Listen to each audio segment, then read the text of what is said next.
Hey, Kien Lim, welcome to the waiting room. Thank All you. right. Present. Everybody got your Guinness?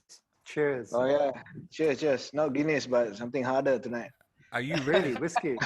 Is that what you're really calling Guinness? Are you really showing an Irish man like Guinness with no some sort of fucking weird little glass, and you're calling it Guinness? That's a Penang Guinness. That's a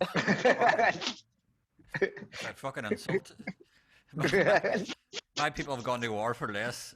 I'm going to phone the Irish embassy and fucking, hi guys, we're away to Penang tomorrow. Would they start a whole fucking row?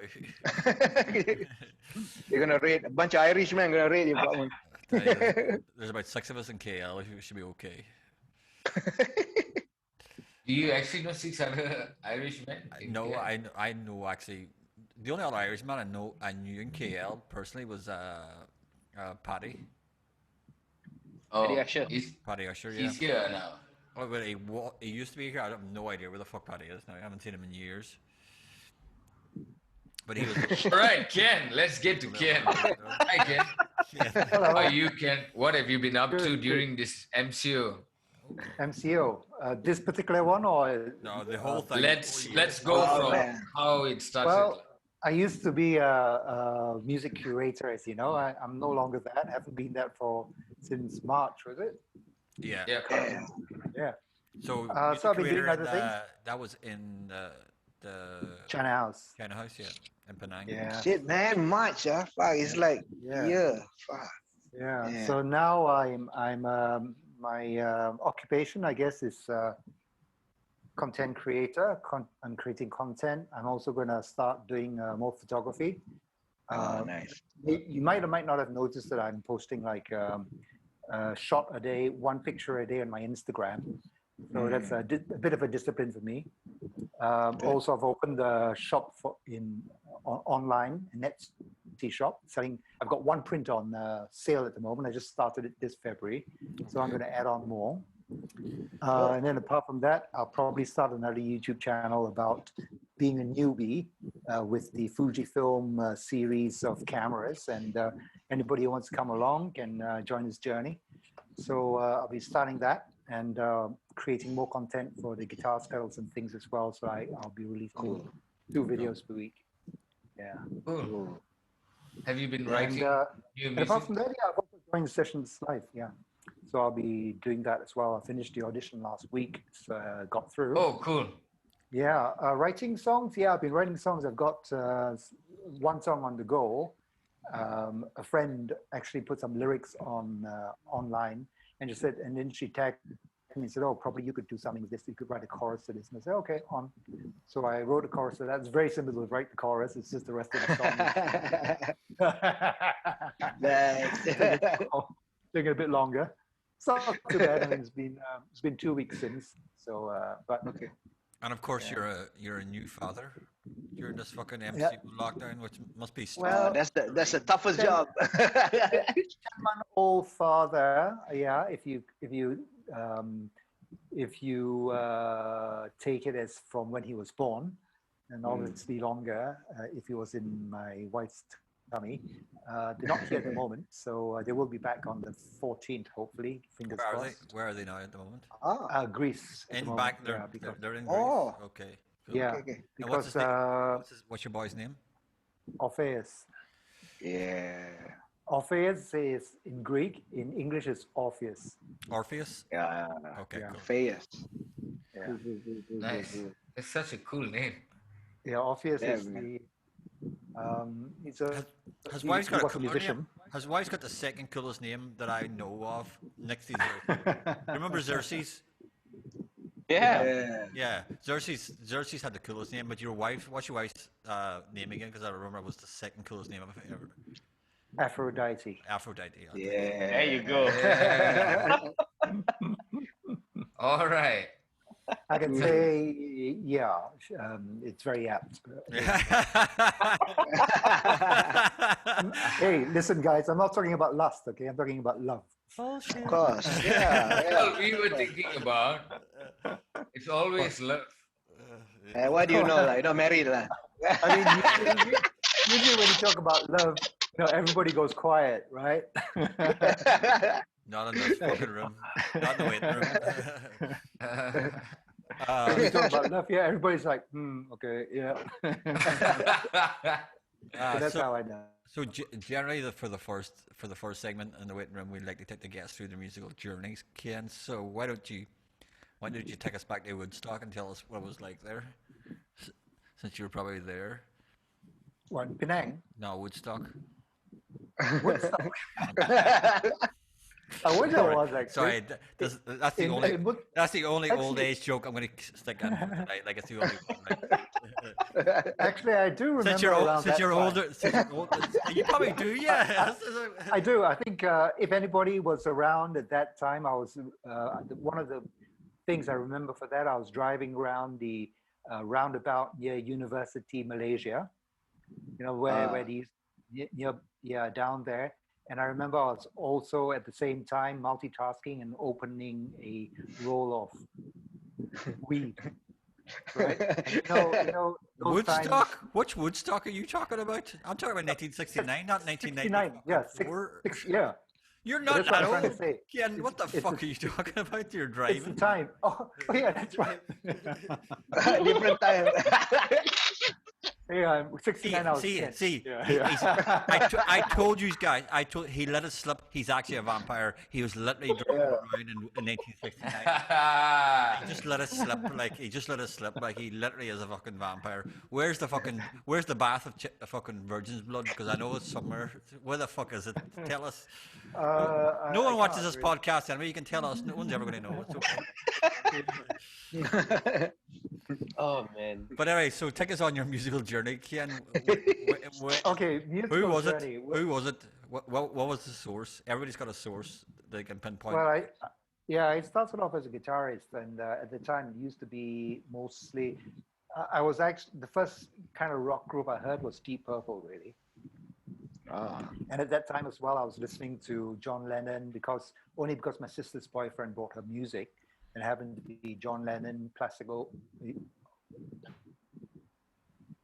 Ono Band. And I used to like that. And Deep Purple used to be on the other side of the cassette, which is, trendy now, the cassette. And I never used to I didn't get into it. I heard the rock music and I thought, this is not for me. I prefer John Lennon. It was like, it was singing things like, what was it called? Working class man and stuff, and I was like, wow, these guys really, radical. So it's the stories and the words lah. Yeah, and then 1 month later, I had this thing running through my head. What the fuck is it? It's running through my head, and I traced it back. It was Deep Purple, and then I was hooked. I just had this riff running through my head, and I couldn't. Do you remember which Deep Purple song? Yeah, it was Machine Head. All right. Oh, I don't know what song was. Yeah. And so then I was like, monster riff, an absolute monster riff. Like. Yeah. But it's the riff generally the riff that gets you. Like, especially if you're in the rock music, it's the riff that gets you.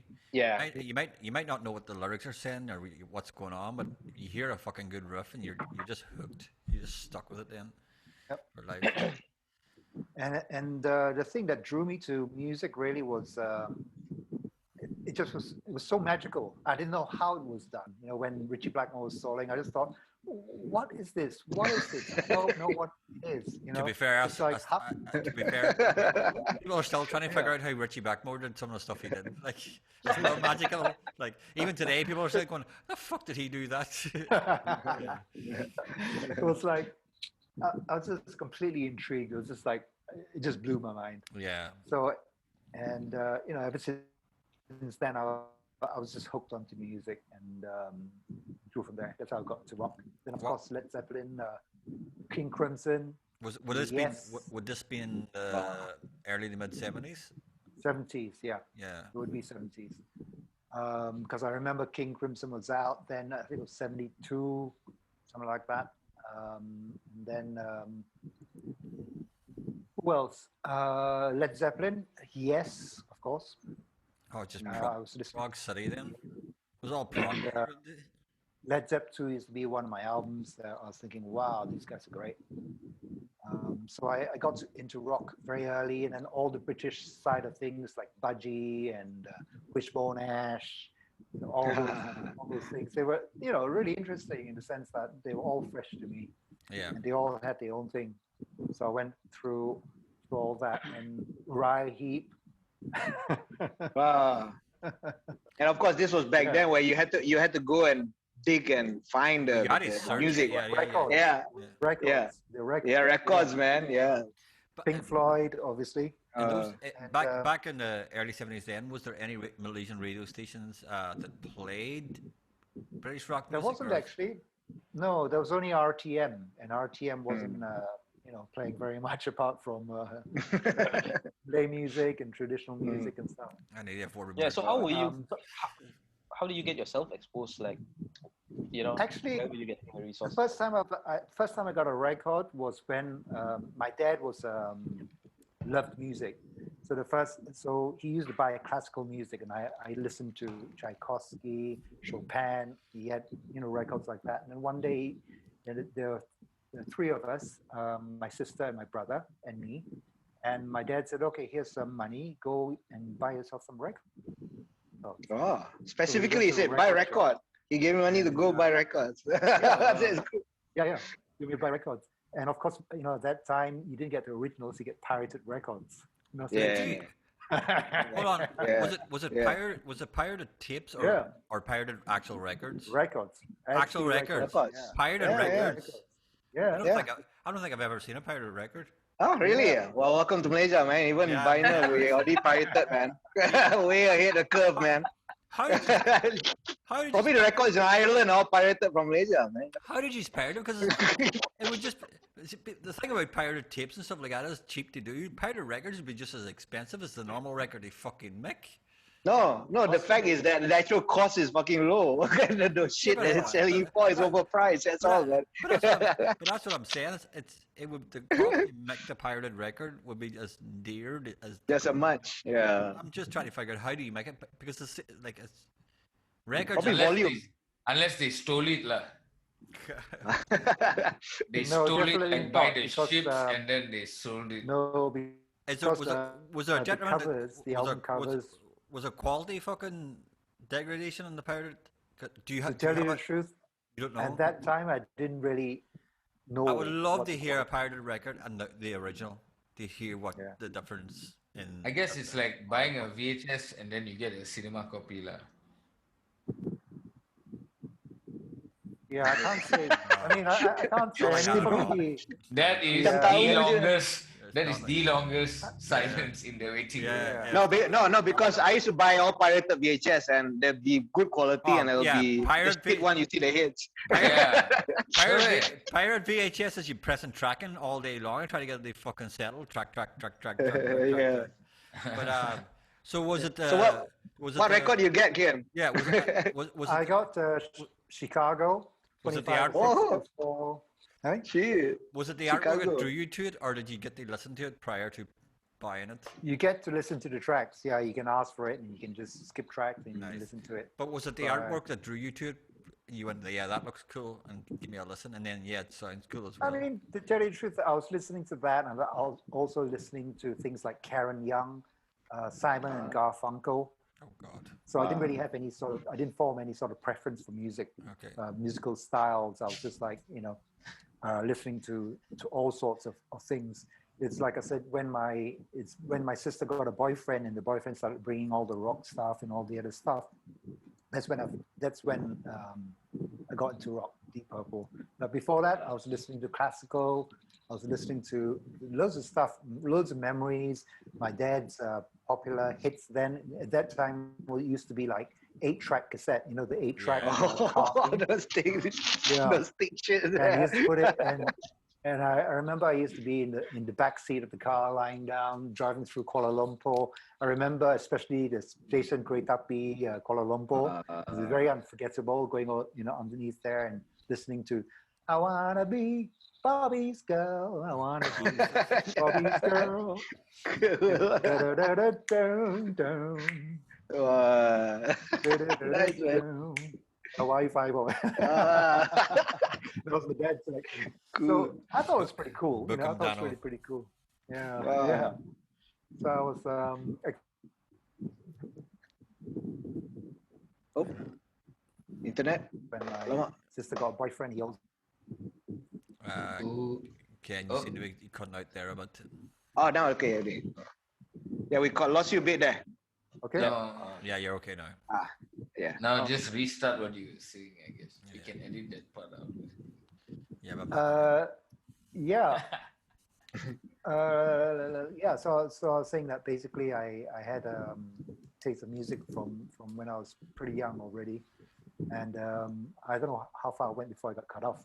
I was listening to Hawaii Five-O, Bobby's Girl. and stuff like that. yeah, you're fine up to that point. So what age did you start playing guitar? When my sister's boyfriend brought his guitar, basically, he obviously with the tapes and stuff, he also brought a guitar, and that's when I was so impressed by his playing. I was playing things like Yellow River, and I wanted to learn. So that's when I started learning. So I think I must have been about 11. Oh, quite young. Then. Okay. Yeah, 11 or 12, around that. Maybe younger. Yeah, but I think about 11 or 12. Was he a musician or just trying to impress your sister? Or? Probably about Just trying to impress my sister. My Yeah. sister was a bit of, my sister, yeah, had quite a few boyfriends at the time. Okay. What? You nearly went there. I hope he won. I hope he won. can't Yes. believe you nearly went there. But I hope he won because he plays the guitar, man. I hope he won. Not the He accountant. didn't actually. He was just one of the people who didn't really cut it. Really. Okay. Let him cut the mustard. Did But he not? was a nice enough guy, and Yeah, nice obviously- But guys it's cool. finish last. Nice guys finish fucking last. So you had no instruments at home, lah. So that was the first time, like Yeah, a musical first time. instrument. And then my dad bought us a guitar, and I actually have it here somewhere. Yeah, I was Oh, going to ask you shit. about that. Ah, Yeah, nice. bring it out. Yeah. I Damn. think that- Go ahead. Right. There you Oh. go. It's very disturbing. Awet munda. We need to learn his diet. While we wait for Kien to bring his guitar, right? So Kien had like a short video up on YouTube, or was it Uh-huh. Facebook? And he was talking about this guitar. This Ah, cool, damn. Yeah. So it's a Suzuki. A Suzuki. Yeah. These are all 70s type things you stick on. Yeah. All stickers. It's coming off at the back, the supply and stuff.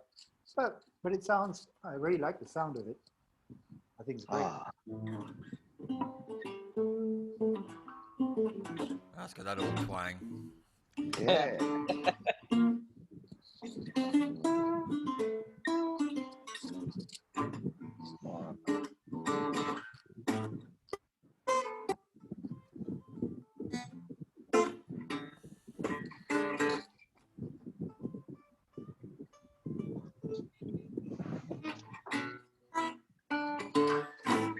Yeah.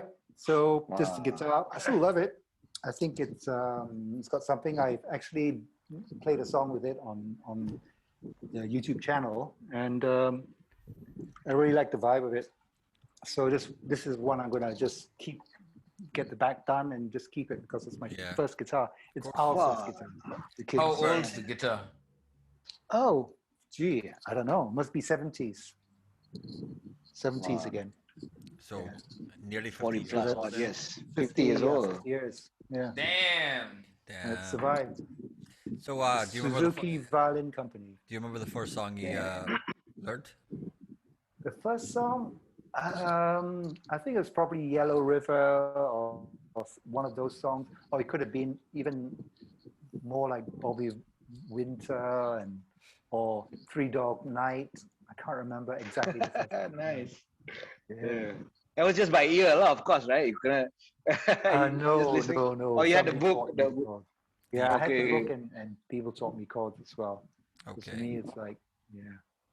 But yeah, I think it was chord books, all the picture books with the chords and stuff. That's how I Yeah. learned. Damn. So did the guitar work for you the way it didn't work with your for your sisters? Have you heard any of Kien's songs? Say again? He's asking did the guitar work for you the way it didn't work for your Yeah, man. Oh, And then I just asked him, has he heard any of your songs? Because every single one of your songs is about Of women. course, man. I have brilliant songs, man. Yeah. I mean, all look about- at Brandon. He writes all heartbroken songs, but he still got they're all about women. Obviously, they fucking work for him. No, man. There's a performative, and there's But what power did the guitar wield on you that you discovered and you started? oh, I don't know. It's just like watching. Actually, at that time, I used to go to gigs as well, and I used to see rock bands, right? And I could That's not implying. decide. They were open air gigs. You go to University Malaysia and you get open air gigs and bands playing on stage and it's open air and it's really exciting. And I couldn't decide whether I preferred the guitar or the drums. I love drums and I love the guitar as well. And I couldn't decide. But obviously, when I went to campfires, I used to be in the Boy Scouts and stuff. The guitar was always there. Yeah. Songs were always sung. So, and in the end, once I heard the electric guitar, well, even then I couldn't decide whether I liked the drums because I like the loud stuff, And I just ended up playing guitar, and now I still do enjoy playing drums. Yeah, man. Yeah. Nothing with the whacking those things, man. Oh, so cool, man. Drums and electric guitar. Shit. Yeah, And Boy although Scout too, huh? Scout too, Represent. yeah, Cub Scout. And the Scout, actually. Yes. Eagle Scout. Same here. Cub Scout. Fabian, were you a scout? Yeah, for a short while. After that, Oh, I man, left. the only because one who wasn't a scout there. The uniform got too expensive. Well, You weren't part of the Illuminati at all, Brenton. It's ridiculous. I was in the school marching band. The what? The Marching school band. marching band. The school marching band? What, you just do march? I started off. I wanted to play the drums, the thing, Hey, but they timpanis? gave me the saxophone lah. Oh, Saxophone That's a is good drum. instrument. No, I gave it up pretty quickly after that lah. It's So, not easy no, to play. Was it tenor No. or was it alto? I didn't even get to it. I only got to the mouthpiece Oh. training. Oh, You have to take a piece of paper just for breathing exercises. You hold No it wonder against you- the wall and then you blow against it and hold it there for like 15 or 25 seconds or something like that. And I was like, what? You felt insulted, Yeah. lah. So what is this? well, Yeah, I couldn't. I don't think anybody can blame you for not even starting then. Yeah, I man. think whoever taught you didn't hook you the right way. Yes, Yeah. yes. I did know more what I mean? marching than mouthpiece actually. Yeah. It's like saying if you're on a date, a girl, go and lick the wall for 20 minutes. ah. Yeah, not her wall. Anyway, Oh man. Well, electric Anyway. guitar. Anyway, Yeah, bye. but did Sorry. you play drums any other outfits later on, or it's just something on your own No, that you enjoy? I did have some drum sets. I did buy a couple of drum sets later on in life and started playing. But I would say that if I am to get proficient in it, I need a lot more practice because I'm not proficient in drums. I enjoy Yeah. doing it, enjoy playing it, but that's one instrument I think you need to, you need the technique to be able to deliver, That's true. to be technical enough to have the feel to deliver. Well, some people are just born True. drummers. Yeah, Yeah. true. They just take it up from day one. But I mean, what was were you in any school bands? No, I don't mean school bands like Brendan's fucking marching band bollocks. No, I wasn't. I mean, like, did you form any bands at school? In school, yes. I mean, I had a couple of friends that were into music as well. We used to hang out together. And one of them introduced me to King Crimson and Yes and Oh. Led Zeppelin and all the things. And we started a band.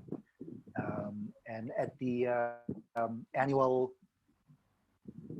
school concert, we were playing stuff like Beatles, Here Comes the Sun. We're playing Free, Oh. The Hunter. did the band have a name? I think we went by Kiss Man Tab. Kiss Man Tab. Kiss Yeah. Man Tab. Kiss Man Tab, with the initials for Karim Idris Sumun, Marcel Anna Clap. Oh, And Tab was, yeah, and Tab was mine, but it was in code, LIM. okay. So it was Wow. code. So it Wow. turned out to be TAB. I see. Interesting. Wow.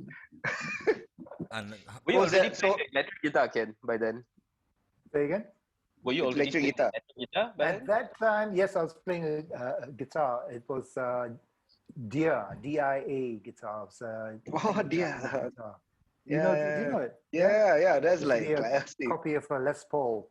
Yes, yes. Ah, Yeah, a black copy of a Les Paul, and I remember playing it. I remember learning the Hunter note by note the guitar solo, Gee. and at that time I didn't have any distortion units, but because of the amplifiers they had then were valve amps, and you know, Wow. they weren't all that powerful. You had to turn them up. You actually just got drive the distortion. shit out of them. Yeah, so you actually got distortion out of them. It sounded pretty Yeah. good. Gee. Just And fucking. you were singing and playing guitar. No, I didn't sing at all. My friend Marcel, he was the one who sang. Yeah, he was the singer in the band. And how you just go down at your school annual year concert?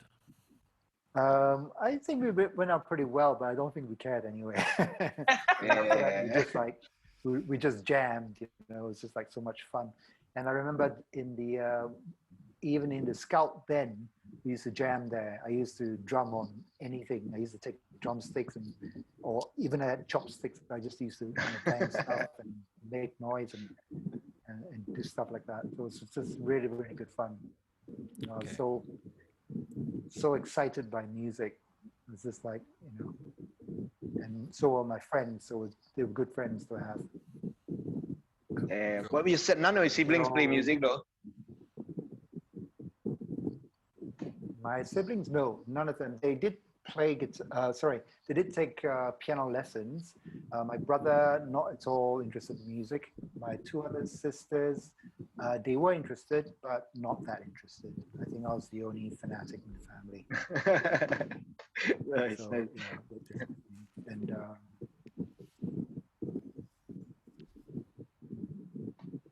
Lama, he just froze again.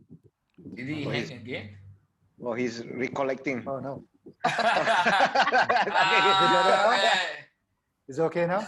Yeah. Yeah, it's okay, good. Yeah, We don't know. so, we don't know. We don't know if you're freezing or you're just having a moment to yourself. You just I think Yeah, that's I why. think that's right. He was having a moment. we just it did say the internet connection. So. yeah. Kien's having a moment to himself. We'll just let him be for a second. It'll be fine. Ken, how old were you when you decided to, like, you know, really get into music seriously and started writing your own stuff? And Oh, I must have been about 40. 40. Wow, see. 40. No, actually, I started I can actually tell you when, 2003. Are you serious? Oh. Yeah, around that, 2002. The reason was I was playing guitar in bands before I was doing sessions and stuff. And the last band I was playing with, I was thinking, well, I really want to write stuff. I was getting frustrated just being a guitarist and I wanted to write stuff. So I was always trying to find a singer to sing, you know, to my songs and write songs together and collaborate. But I could never find anybody, you know, that I thought complemented what, you know, me and didn't really get on. So I thought, if I really want to write songs seriously, I'm going to have to start singing. So I started singing and writing songs. And of course, my flatmate said, I don't think you should sing, you know. And yeah, so my other flatmate was actually very encouraging. He said, hey, I think you shouldn't listen to him. Yeah. I think you should just sing. I mean, listen to Bob Dylan. You know, he was saying, look at Bob Dylan, he doesn't care. But Bob Dylan's a great singer. I love Bob Dylan. So that's when I working in the guitar shop.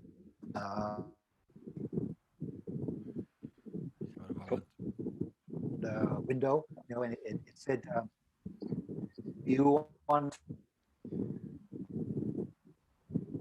I was sold. And I called her up and she taught me how to sing. So she taught me all the techniques and stuff. And actually, you know, although I absorbed it, I didn't really know how to apply it to my music or to my singing until just that I noticed all the things that she taught me made sense then, you know, because after you sing a while, you think head voice, this voice, that voice, from the diaphragm, from this and that. Yeah. And so it wasn't that really good. It just sunk in, and I didn't utilize all the knowledge until it was needed. So it was amazing, and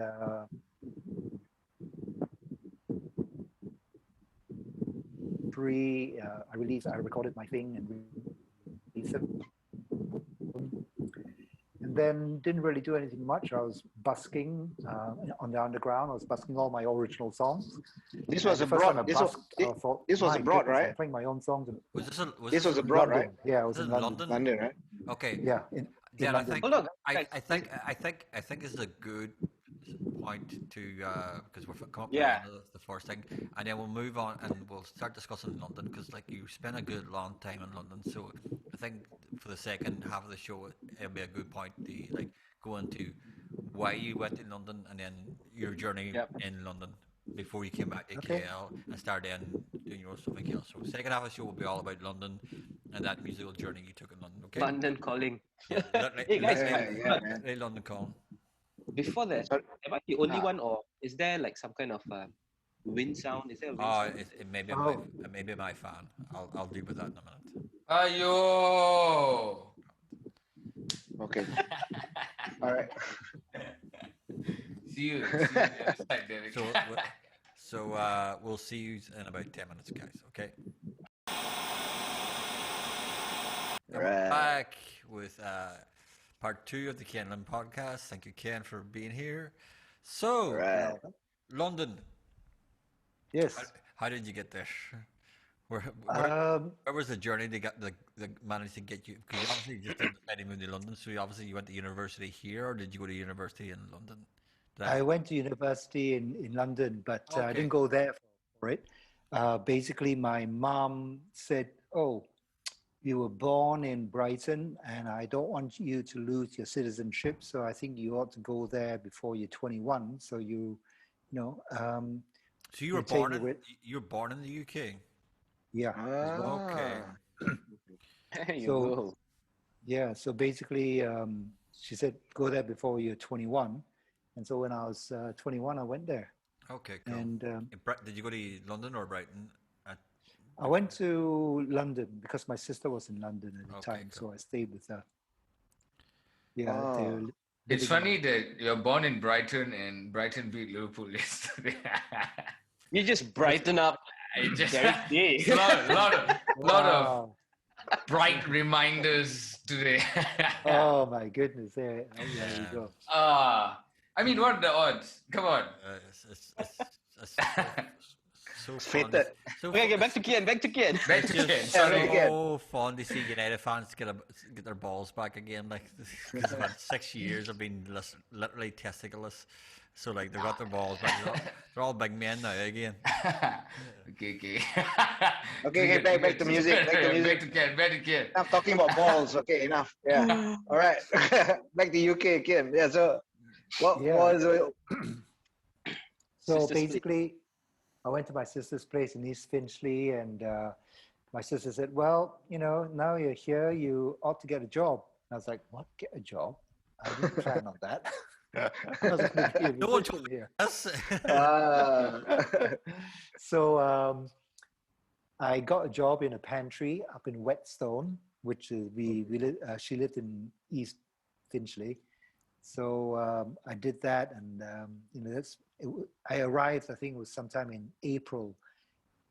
No, actually, it was around that. And it was just freezing. It was still freezing, and for some reason, it was still snowing as well. Of course it was. What year In was April, it? it was in Mid-80s? 1980 or 81. 81, yeah. It was still really cold. Like it was proper winters back in those days before global warming took effect. Yeah, so it's really cold. That's true. And, God, really? Like that's you when I- still like True. That's true. snow in Yeah. April back then was normal. Like you just get fucking some like So like that was be perfectly normal back in the early 80s, like so.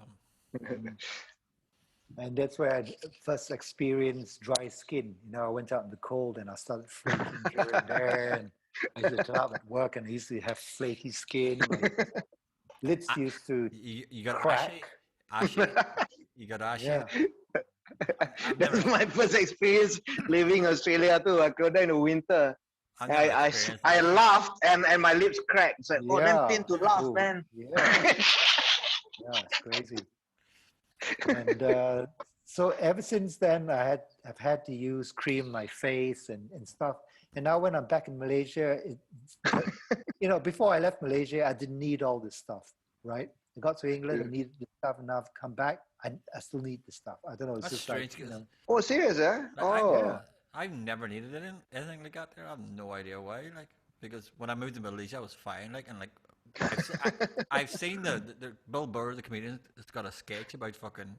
Oh yeah, about yeah. About Ashy, yeah. about ashy skin, like, and having to put on cream. And I go, and me and Marina watched it one night, and she goes, you'll get ashy too." I go, "Okay, do my arm." And I just like, there's nothing like no idea. Just fire, no ash. Nothing at all. But yeah, we used to get like dry lips back in the day, where like the like when it was cold, your lips we would call your lips would get hacked. We called it your lips would get hacked, like, but that was about it. Like, wasn't anything too serious. I remember my Malaysian housemate was like in winter, we had dry skin, and there was a bottle of moisturizer. I said, "Hey, we gotta put that shit on." I told him, "No, we're men. We're not supposed to put that on." So you be a man. Fuck that shit. So he had flaky skin throughout. yeah. You look like a fucking mummy. Just walking about fucking skin dropping off. Like, ah. So when So yeah. in London, so you start working in a pantry. Yeah. So I Wow. worked in the pantry. I was a cake decorator.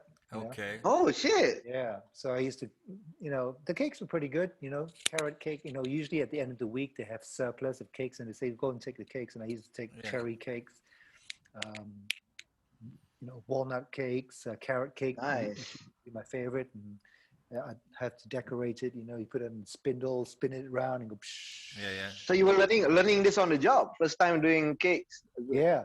Oh So I did damn that it. for 1 month, and the boss came up to me and come to the office, please. So I went up to the office, and he said, "Well, you know, here we are looking to expand, and we want you on the team, you know, to expand with us." And I said, "Thank you, but I'm going. Bye." Are you serious? Yeah. Fuck You know, cakes. I didn't want to be a cake decorator, and because I found out my friend had another friend had gone to had come to England too, and he was living in Kent. And he said, "Well, why don't you come to Kent? Because you know I've got a band here, and they need a guitarist, and so why don't you come down? You can play guitar." I said, "Oh, all right, okay, good." So I went to Kent, and I worked in an off license there, and played in this band. This is so ironic because our guest last week was he's a Belfast punkhead called Ian Murdoch, who played in a punk band called the Defects, and they were pretty big in Northern Ireland, but he was in London living Same time as you. exactly the Yeah. same time. Yeah. Early 80s, Yeah, that's 82, true. 83, he was in London with the Defects. They got signed to a record label, and he was living in a houseboat. And in the next houseboat beside him was Lemmy from Motorhead, like, so like he was hanging out with all that. He was hanging out with the whole fucking like the Camden crew, like the Camden punk crew, like, but like you were there at exactly the same time, man. Yeah, Oh, same ironic, land, like, man. There. exactly the same time. Yeah. But he was saying it was London then was brilliant. So like it must have been really London back then, in the early 80s, with a new wave scene and stuff like that. Their post-punk scene must have been fantastic. Yeah, it was very buzzy.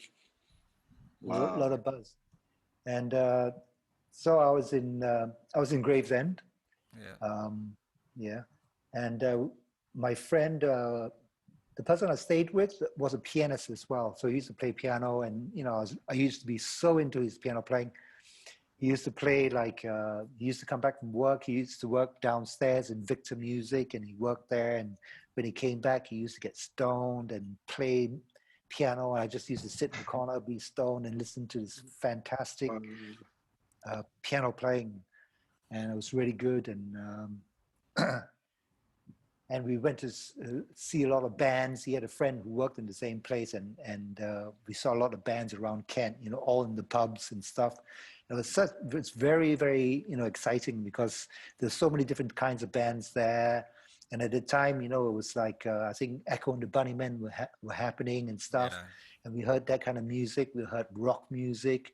We heard amazing music, you know, just in Gravesend, and also went to Maidstone, Folkestone, all the surrounding places and all the pubs. And it was a very exciting time because bands used to play live and they used to play all original music. Yeah, that's back in the day when bands like Iron Maiden would start off. They just played in a pub, but played full sets of original music, like just Iron Maiden playing in a pub, playing their full set of original music. It wasn't cover songs, it wasn't anything like that. It was just bands. And that's playing why I'm all sets like. Yeah, that's why I'm so used to playing original music, because that's all I heard when I was there. Everybody was playing original music, you know. So so it was quite amazing. That's when the Police came out as well. Yeah. And so I worked there, and I think I joined the band, played there. We used to practice in a outhouse it was a cricket club. So we used to bring all out. I remember that's where I bought my first amplifier as well. I went to. What was it? It was an acoustic valve amp. ACOU. Yeah. Wow. The name was, it was acoustic. They did, you know, acoustic bass amps and stuff that were quite popular then. And they made a copy of a Mesa Boogie. Okay. And so I bought that. And I remember I had to pay like £60 or £50 per week. Oh, and my fucking yeah! In America, they call it layaway. It's hire purchase. That's what you. Yes. Hire purchase. Yeah. Back at my first guitars, my first amplifiers were all done on hire purchase. Yeah, hire purchase. You get it, but then you have to. It's sort of direct debit goes into the fucking their bank account. Buying a car like that. Yeah. And so the place I used to work at was about 2 miles away from where I lived. And to save the money, I used to walk there. And I think I got paid like £65 or £70 or something like that. £70 a week in the early 80s. It was a good wage. Yeah. I mean, it's a maybe 65 or something like that. I know guys. I know friends of mine who work in a coffin maker in my local town in the mid to late 90s who got 60 quid a week, and this is about 1995, 95, 96. They were getting 60 quid a week in the coffin. Oh, it was awful wages. I mean, terrible wage. They were on. I mean, it was coffin maker. It was a coffin factory, and it was shocking how they were ripping them off. But they were getting paid. They were getting 60 or 70 quid a week in the fucking mid 90s. So 60 or 70 quid a week in the early. So 80s. Comfortable lah. Really I would say it was. Yeah, I think it was probably around 60 because I remember at that time to get to pay it off, I was eating like bread and baked beans during the weekdays, and then on the Sundays I'd binge on chocolate. But what was a pint back then would have been about 70p, 60 or 70p. Yeah, something like that. So that's still okay. Yeah? Bread and beans. Maybe a quid, like. Yeah. No, he's saving up for the rest. Bacon beans and then the rest all just pints. So where was your first gig in London? First gig in London, where did I play? Jesus Christ. After 6 months or 7 months in Gravesend, I moved back to London and I was working at Chapels of Bond Street. I was living in Swiss Cottage. My first gig, who was I playing with? Oh, I was playing, I was doing sessions and there was this girl who hired me. And of course there was playing in a band. Of course there was this girl. Started a band. Yeah, we were playing in the band, and basically we used to play gigs in Manchester, in places like that. And I used to to be so embarrassed that I, sometimes think, oh gosh, I just wish the the stage would open up and swallow me because I'd be so Okay. What were you, embarrassed. what were you embarrassed about? The band wasn't playing all that great, and neither was I. Okay. Gee. Okay. And did you have your long long hair back in? Yeah. So you're like, At the time, I think it was probably down here. It wasn't that long it yet, wasn't that long but yet. it went right down there Yeah. later on. Yeah. Yeah. But it must You know- it must have been fun, like going through that scene, especially in London back in the early to mid '80s. It must have been like there must have been. It as was- you said, yeah. Yeah, man. so much energy. Like there was just so much going on. Like it was the place to be. Yes. In Europe, Yes. when I came to music, London was the place to be in Europe. It just Yeah. was. All the bands were there. All the good music was there. Yep. Especially in the '80s. Especially in the '80s, there was just so much fucking happening all the time. Like, Because I remember I used to work in Chapels of Bond Street, which was in Bond Street. And while I was walking to work, I'd bump into people like the guy from Tears for Fears and Oh, serious, huh? yeah, What, Roland? yeah. I don't know what it was. The other guy, The other guy, the Kurt Smith. yeah, the handsome guy. The handsome guy. Not to say that Roland wasn't handsome, but no, actually, Yeah, no, I yeah. can't even say that. Sorry. He was very talented. Interesting, eh? There, man. And while I was working in Bond Street, I remember Pete Townsend came in, Shit. Sting came in. So I met Sting and met Pete Townsend, met quite a lot of people. I mean, you just bump into them basically. what were you doing in Bond Yes. Street? I was working at Chapels of Bond Street. Yeah, but The, what is that working at Chapel in Bond Street? Explain this. What were you doing? What was your job? selling guitars and stuff, Oh, right, musical right. instruments. They had a shop, yeah, and they still do have a shop down there selling musical instruments, but I think they are now selling Yamaha stuff.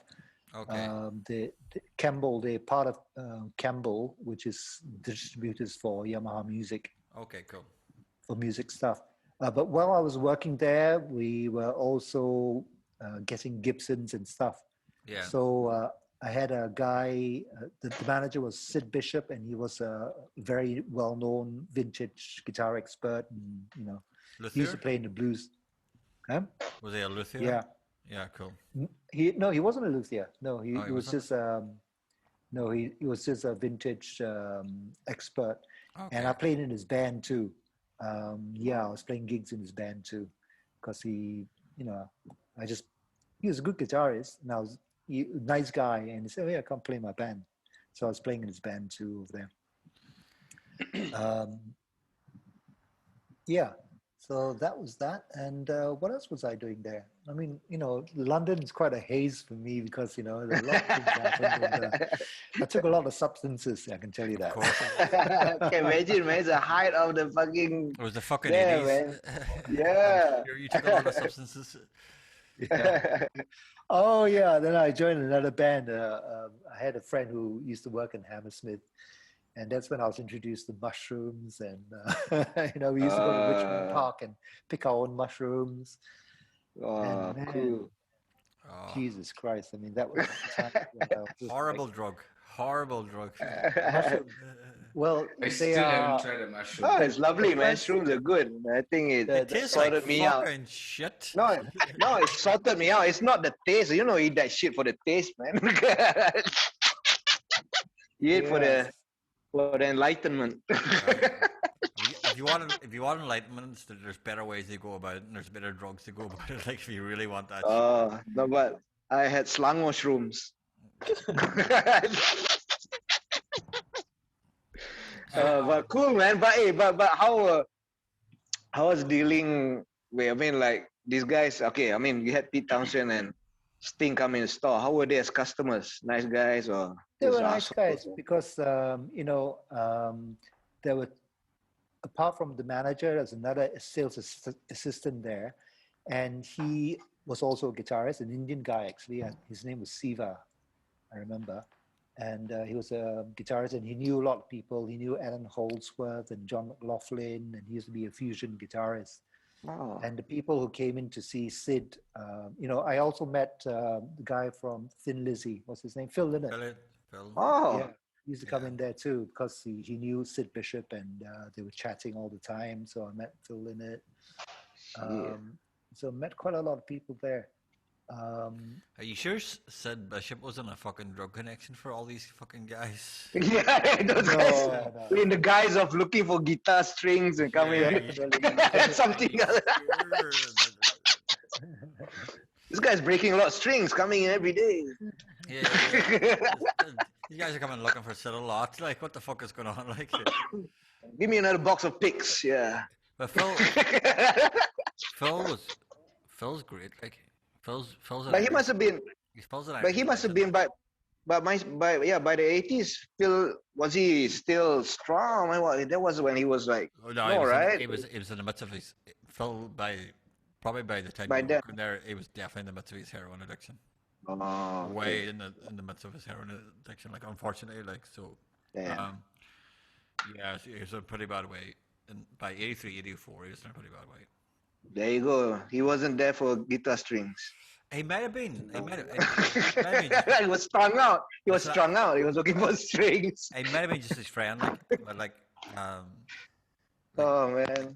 two of those guys who came into the shop were are renowned drug heads. Sting's probably okay because there's never been any rumors. But fucking Pete Townsend and fucking Phil, they're fucking hardcore. Yeah. Hey, man, it's so cool. You were there at the. Oh man, that's like the when everything was happening, man. Well, Fucking but cool. there would be just certain places. Where he worked would be just kind of like the fucking. It'd be like the Epicenter. No, it'd be like the Whiskey a Go Go. It's just a place where the musicians went and hung out and stuff like that there. So it would probably became normalized for you, like, just to see these. Yeah, la, that's true. All the time, like, which would have been great, like. Yeah. Wow. Yes. Wow.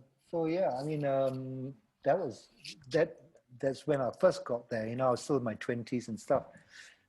For me, it's a long journey because there's so many different phases I went through in London. At a later stage, I mean, I was again working in Paris because we went there to record, and in the next studio, the Eurythmics were recording, and so we actually had we used Clem Burke, who used to play on. No, you can't. Oh, Clem Burke. You just can't go. You just can't go from I was working at a fucking music shop in London to we went to Paris and we were recording the next studio was Eurythmics. Yeah, and then Clem Burke comes in. Yeah, there has to be some fucking like lineage, a line here of a studio, a story. How did you get to? Oh, we recorded. What was Clem Burke doing in Paris, man? What's going on? Right. That was a bit later. I think from 80, 81, 80. Let's stay in the 80s in London. Let's stay. Yeah. So 80s. I mean, apart from Bond Street, where else did I go? What else did I do? After I left Bond Street, did you ever hang about the whole Camden area, Hammersmith Ballroom and stuff like that? There, like. Not the Hammersmith, sorry, not the ballroom, no, but I used to go to the other pubs, and that was a later stage as well. The earlier stage, no, I used to, where did I go? I went to, I was mostly in London, and I didn't really go to Camden that much, to tell you the truth. No. I'm trying to think of the timeline. Where I was, and where did I go after that? Gee whiz. Yeah, I think I went to Chiswick after that. Was Chiswick, and I used to work as a van driver. I got a job as a van driver, and basically I used to work for this person who was a florist, and her part-time job was importing cocaine. Yeah, dealer. I used to bring cocaine for her. And we used to drive around in the Yeah. van, Okay. delivering flowers and stuff, and just say, "Hey, stop the car, stop the car." Flyers. She'd take out this bag and she'd go like that, and she'd just pass it to me. All right. You know, go and do all the decoration stuff, and I'm just like, whoa, just flying around the place. It's a great job, man.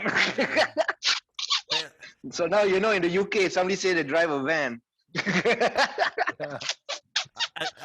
A literal white van driver. Little white It was a van. blue van. It was a blue No, van. no, no, no, no, no, no. It's a white van driver. Literally white van. That's the code. And so I did that. At that time, I was playing in another band, and that's when I did start writing a bit of stuff as well. I was writing my own stuff, and I met this guy who played bass, and my friend played drums. And then I think I must have written one or two songs by that time.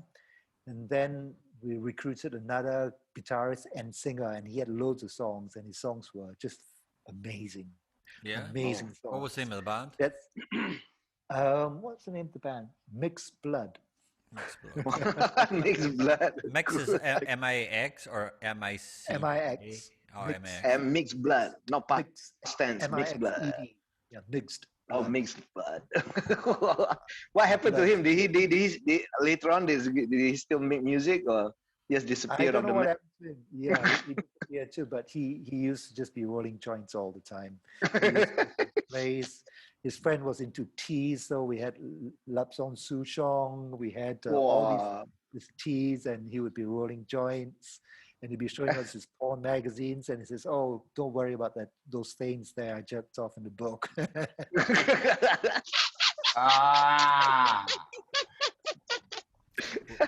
We've all been there. Yeah. We have all. No, Yeah. some of these younger guys may not have been there, but me, Yeah, as now well, they- and Ken have all been in a situation where you're He's looking, now through you're looking through a friend's porno mag, and two of the pages are stuck together, and you know why. now it's okay. They just now they just stain their own phones, so it's all right, man. You know,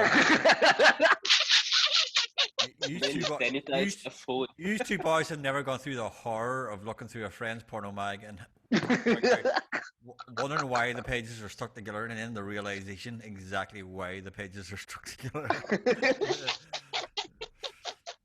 Yeah, so that. Oh, that's a fine man. Cool. And I remember at that time I was on the dole. I was just, taking money from the government. Fantastic! You've Yeah, actually were on the wow. dole in the UK. They're rock and roll. You're on the rock and roll in the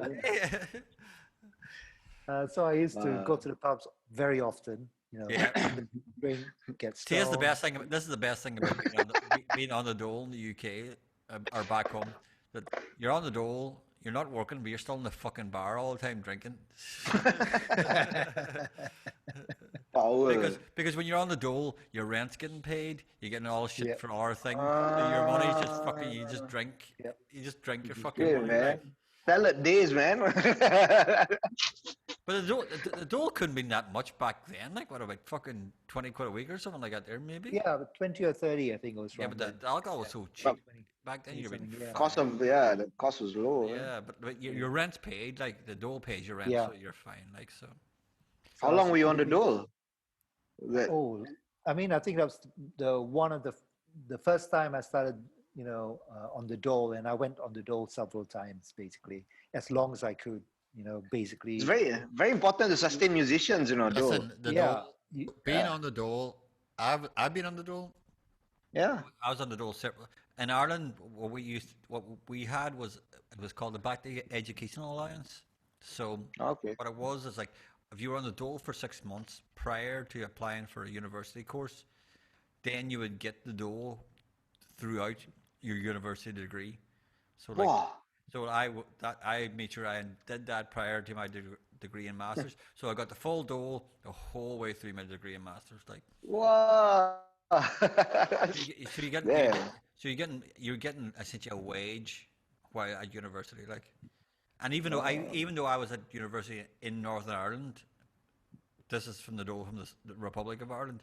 It's great. I like.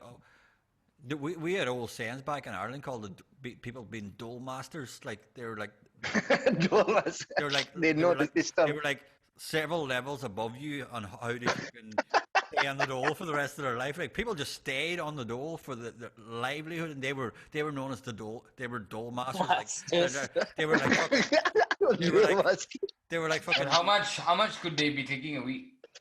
Well, right now in Ireland, the dole is for a single meal. It's roughly about €200 a week, which is roughly, That's a lot, man. which is roughly Wow. 1,000 ringgit. So you get 4K a month to be in the dole.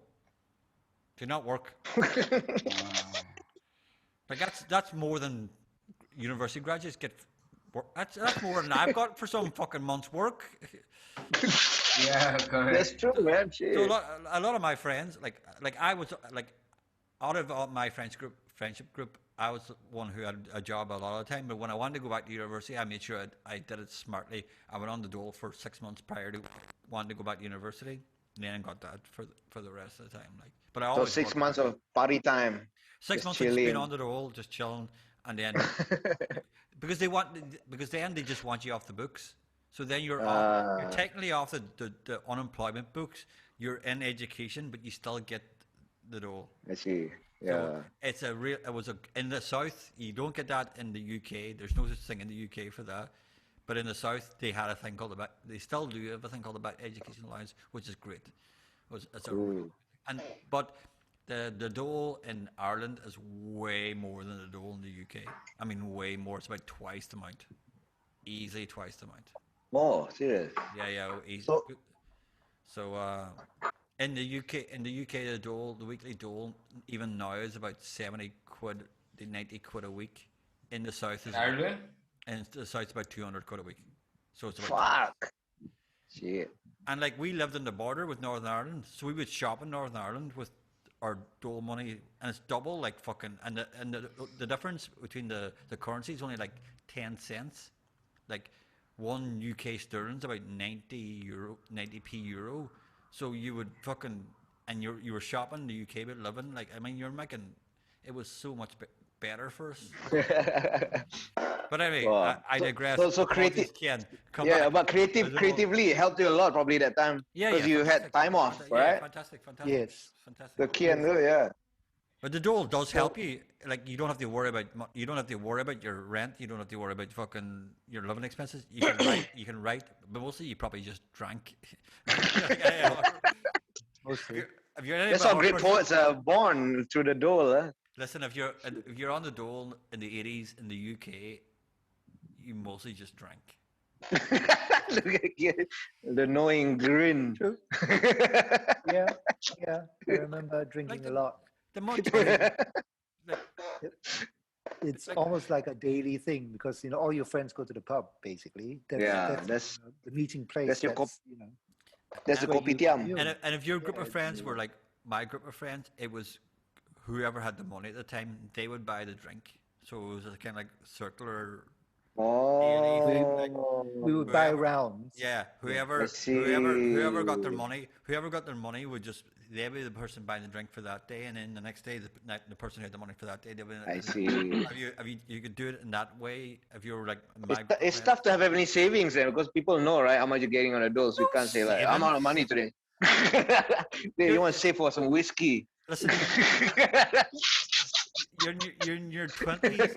You're in your 20s. You're on the dole. You're not caring about savings. Plus, that's the thing about the UK and Ireland as well. Is like you're guaranteed a pension when you retire.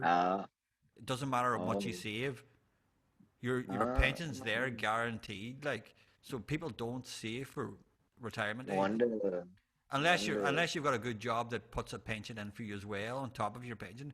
But if you're just on the dole, you know that when you're at retirement age, there's a pension waiting for you, so you're going to get free money. Like So Ken, you're getting a pension because you're British citizen, huh? yeah, he should have a pension. You do. He lived and worked in the UK for long enough. He should get a pension when he retires. I can claim for it basically, Yeah, but you obviously I'm not in country, and you can actually still get it because I've paid my taxes. Yeah. I've inquired about mine as well in the south of Ireland as well. Like so, like I've been told, I've put in enough savings where I should get my pension when I retire. Like so, like. I see. So See. it's okay. Look, So okay, after that dark period of being on the dole, okay, so how do you get out of that? That's not a dark period. That's the best period of your life.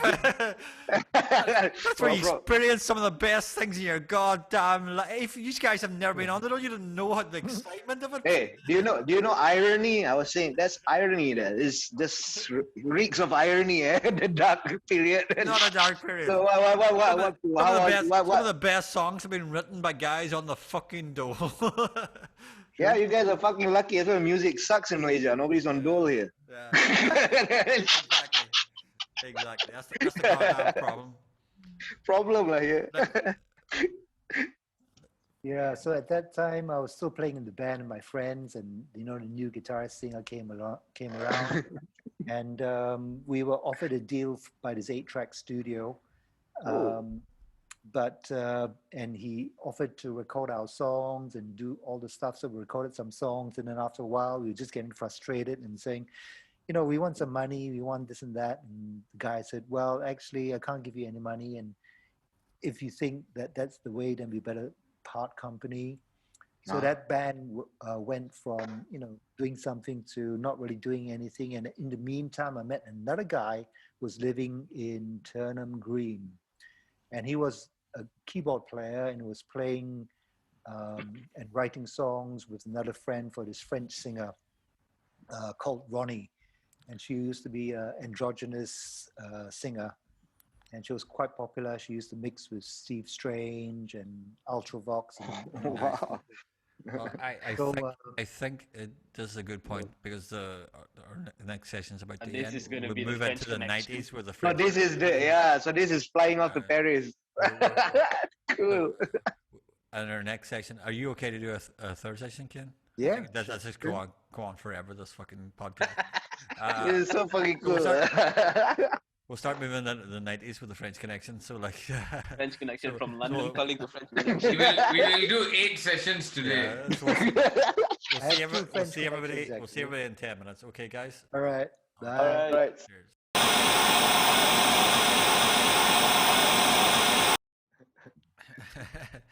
And we're ending session number 3 of the Kien Lim podcast.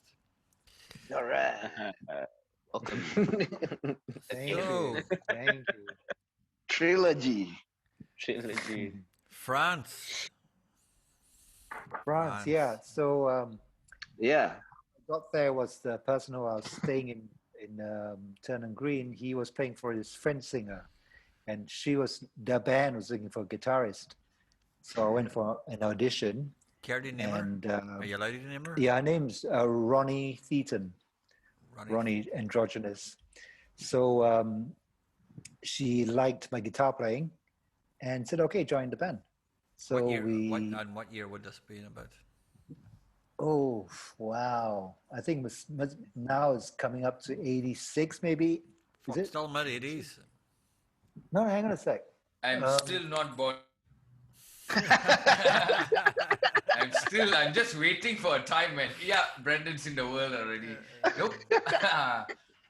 Yeah, I think it would be, it would still be 80s and 90s. I don't know. I can't remember. I told you, those times they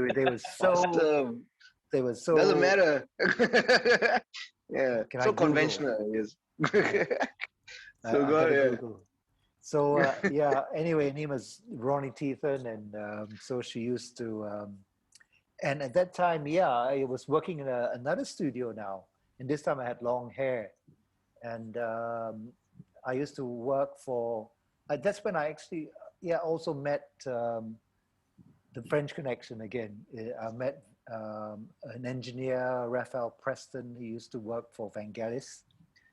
So I used to work for Vangelis's manager in his studio. And we used to go hang out at Nemo Studios in Marble Arch, where Vangelis had his studio, and it was a massive warehouse. And Do you meet him? yeah, You meet Vangelis? I met Vangelis. Yeah. How is he as a person, man? Nice guy. Chilled out or Yeah. weird?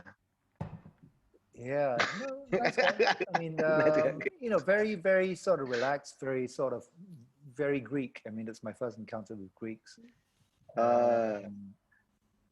Yeah. Flashback. No, I'm just thinking It's just all the timeline, memories time coming scale. back at the same time. Yeah, I mean, I have so many images of the places where I used to work and how you know the time is just like Just completely take us gone. everywhere, Ken. Take us everywhere. Because I don't know man. where did I meet. I was doing sessions. Yeah, that's how it worked. I was doing sessions as well. I met. Jesus Christ. Yeah.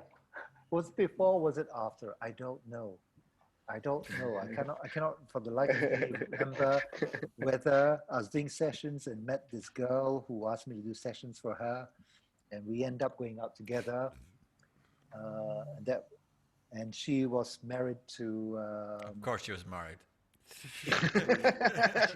she got, I mean, separated, but she was married to Glenn Gregory from Heaven 17. So he used to come over quite often too. This might be a later date. You see, this I think might be a later date. Yeah, Okay. it was a later date. Yeah. So I mean, the French connection first. Yes, Okay, so gee whiz, what happened to them? Yeah, so I was playing with in a band with this girl, with this singer, not girl. She was a woman, androgynous. And we used to play gigs in like some gay clubs like Heaven and stuff. And then she got a deal in Paris with Mannequin Records. And so we went there to record, and that guy took us to Palais du Congrès, which is was a very famous studio. He had three studios, and they were all, you know, quite used. And one of them was used by the Eurythmics. Was the next studio, and so therefore he said, okay, get Klemberg to come and play drums for us. Not Klemberg. Is it Klemberg? Yeah, Klemberg was the drummer for Blondie. Yeah, for Blondie. And he was playing drums for Dave Stewart and the Eurythmics at that time. So he came and played drums. We met Dave Stewart, and Dave Stewart came and played guitar on one of the songs. Oh, nice. As well. Whoa. Yeah. And basically, I met Annie Lennox as well. She came in. She said to me, you know, I used to be married to a Japanese person, and was it her? Yeah, it was her. Yeah, wasn't it? Yeah. Because you're Asian and you just. Fantastic. And she said, because they were in a band before the Eurythmics, right? And it used to be a Japanese. She thought you were Japanese then. No, but she just the connection, because I had really long hair and stuff, you know. No, and at that You time, look Japanese. No.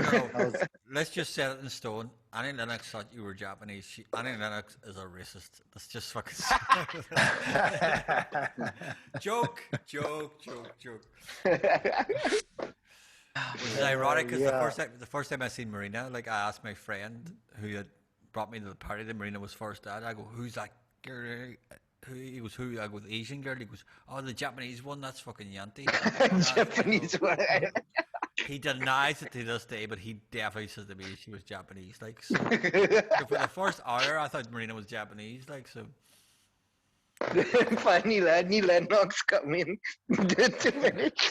Yeah, I was married to a Japanese guy.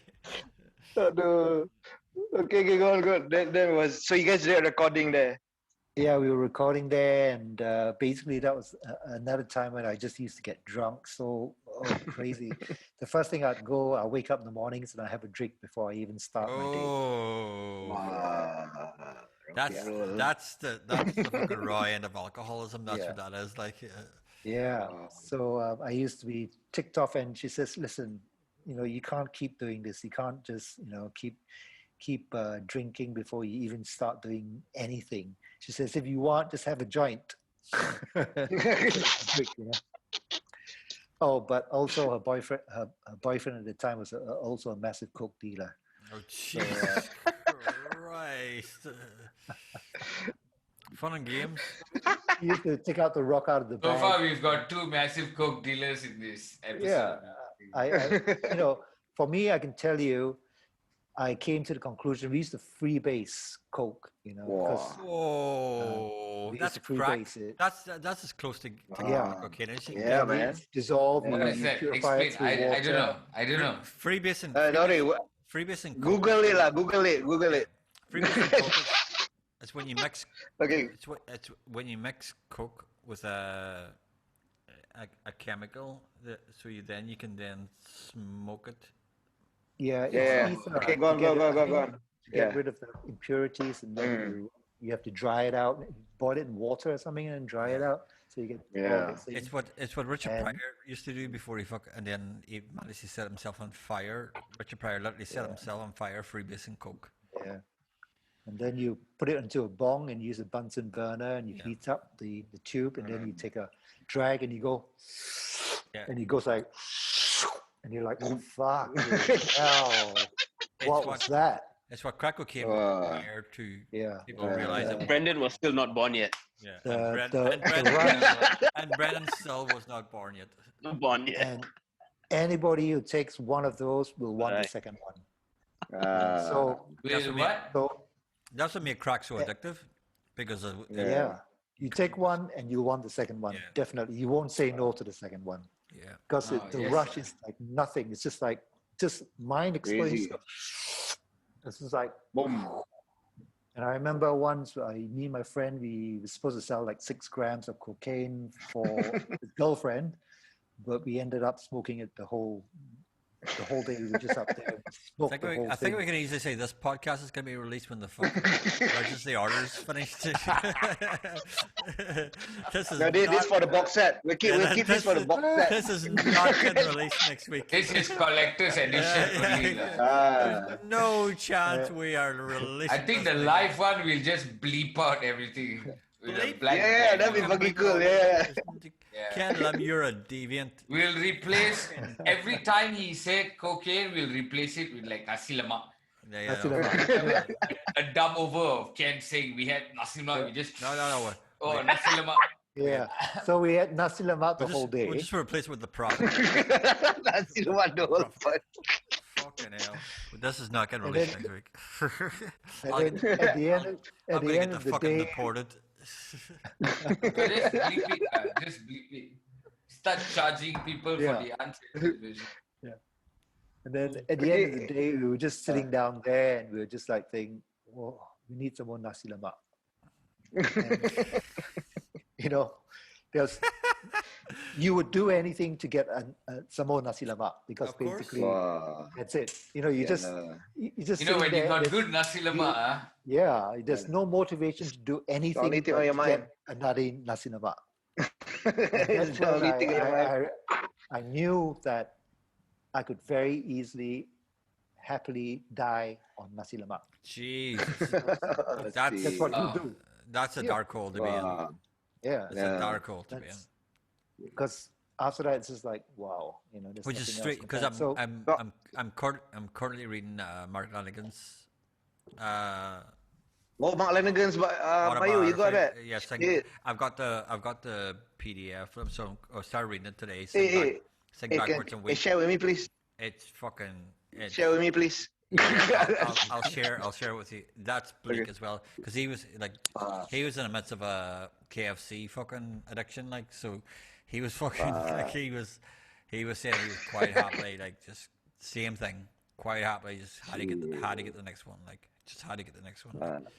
And the worst, he was going through it with Liam Staley from Alice in Chains, so he had no one, like his friends were like Liam Staley from Alice in Chains, Cobain, and like everybody around him were just in Seattle, was just in that scene of KFC addiction.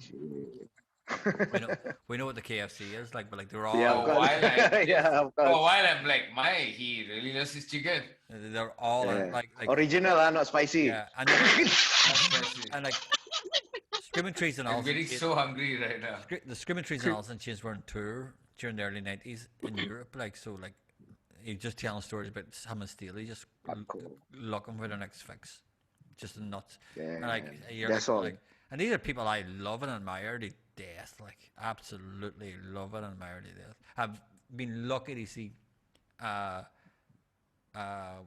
Lanigan live once with Queens of Stone That's Age. true. I never got to see. Wow. I never got to see Steely Week. That's Also true. Chains, but yeah, well, I would know where you've been, Ken. How That's long it. did it last? How long were you in Paris? I mean, you had to get yourself out of there. Did you? Paris, basically, I used to go to and fro. Paris, I Oh. think I used to stay with several places because I used to stay at my singer's place. And at the time, we were also having an affair. You know. As you do, as you do. Ken, which song? Which song? Just tell us the song. Which song it is? Which song? Yeah, is which it? song is this? Come on, which song is it? We Is know it you on the- know is it at on least the- one the song. Come album? on, just tell us which song it is. Actually, I didn't write a song about You that. lying about her at motherfucker. the time. I actually, because I wasn't singing then, she was the singer, so I was writing for her. Yeah. So actually, at that time, yeah. Carry on, isn't it? Let's carry on. Come on, let's carry No, on. Carrie Ann was another girl. Carrie Ann was another girl. That was a later time in my life again. Fuck. That was when I was I don't think we've got actually, enough time in this podcast to get into the fucking Yeah, I know. later time in life.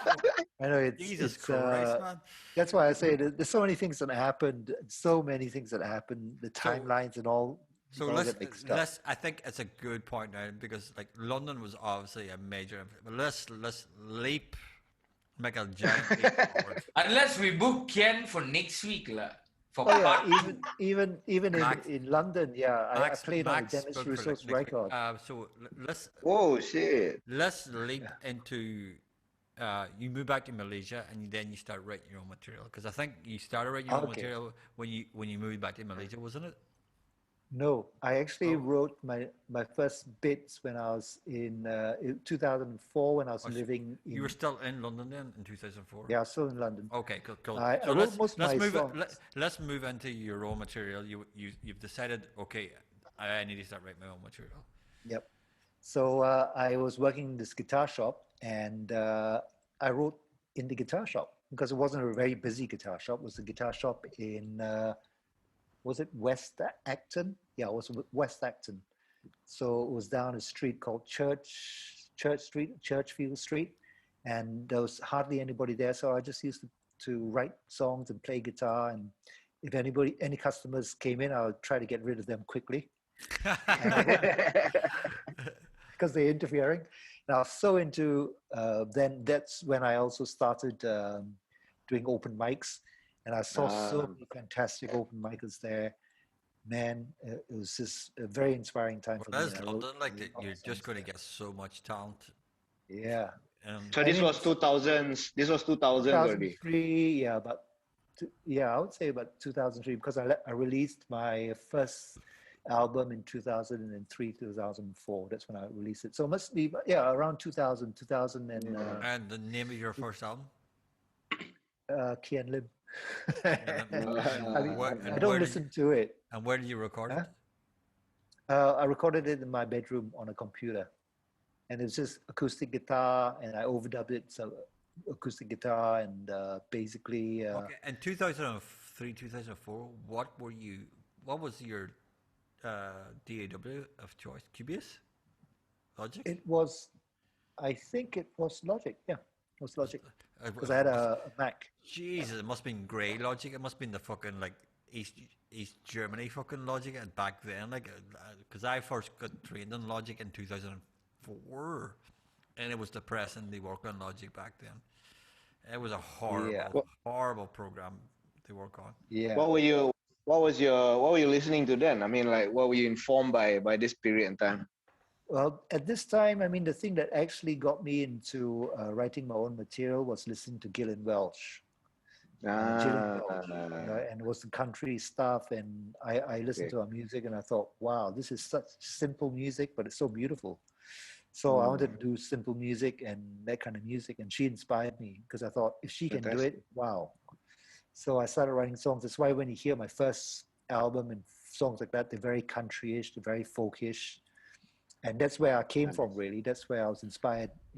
That's to, strange because like to write stuff. all the stuff that Yeah. I've seen you do, like I would always put you in the kind of like J Maskus, fucking Dinosaur Junior types. Yeah. But That's another- between but me and Kien, when we trade notes about songs, and Kien, we always talk about all country stuff, right? Remember, like singer songwriter stuff. Yeah, that would be where yeah. singer, when it comes to like that sort of music, singer songwriter stuff, country is one of the sources. Like it's either bluegrass, blues, or country. That's the sources of that fucking of that troubadour sort of thing. Like so, like it's always going to be there. But like I always, with the first time I seen Kien, I was always like, I always thought, yes, J Maskus is kind of like it's very. It was. I always thought Dinosaur Junior was kind of like.